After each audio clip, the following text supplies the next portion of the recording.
ছাদ বাগানে চাল কুমড়া কাটতে, তোমরাও সঙ্গে এসো। তুই কি করছিস? লগা নিয়ে লগা দিয়ে পর লগা নে, ধুন চাল লগা নিয়ে। দপ্তরটা বাড়ি ফিরছে কেন বারে বারে? সব জালি হয়ে হয়ে পোকায় কামড়ে কি করেছে। আর এখানে দেখো সব নিচের দিকটা, এই যে দেখো সব কুমড়ো, এই একটা, এই যে এখানে আছে। কোনটা কাটবো? এটা এটা কাটতে বলছে? হ্যাঁ, ওটা কি কচিটা আছে নাকি?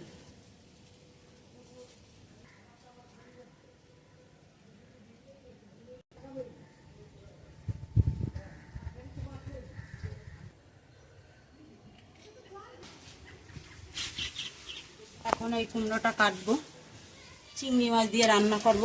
আরো দুদিন আগে কাটলে ভালো হতো, কিন্তু দেখো একটু পুরা পুরা পড়ে গেছে। এই অবস্থায় রান্না করলে ভালো লাগবে, বেশি কচি হলে আবার ভালো লাগে না। হ্যালো, এই যে তুললাম চাল কুমড়ো, এই ছাদে চাল কুমড়ো, অন্য ছাদে লাউ চিচিঙ্গা, কালকে পারবো চিচিঙ্গা, আপনাদের নিমন্ত্রণ রইল। এই যে চাল কুমড়া সাইজ দেখুন, আর সব হচ্ছে নতুন নতুন। তাহলে এবার চলো যাই নিচে।